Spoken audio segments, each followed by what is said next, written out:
your previous question, you correctly said that the AP had been barred by the Trump administration from the White House. That's been reversed. So that's a victory for journalists. But it's not the first time.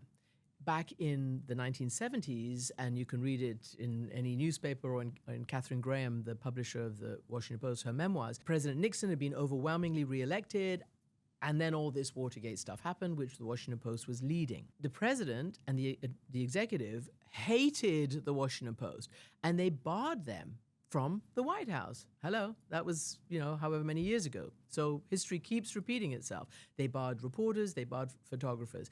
And Katherine Graham's, quoted as saying, we were under huge pressure. They threatened some of their TV licenses because they also own TV stations around the country.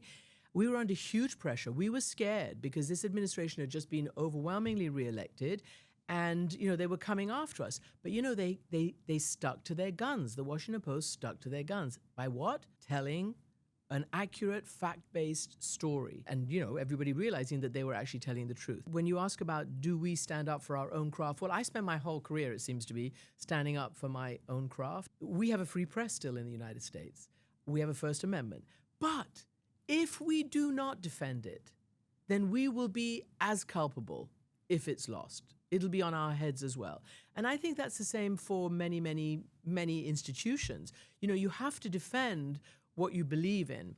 And I do also strongly believe, and again, this is forged, from my experience in the field, NATO has an Article 5. What does it mean? Attack on one is an attack on all. I feel that an attack on one of us is an attack on all of us. Like, if an administration is coming after one of us and singling out one of us for something, then we should all stand in solidarity. I probably would have not gone to the White House and have urged the rest not to go, to sit it out until we can sort it out.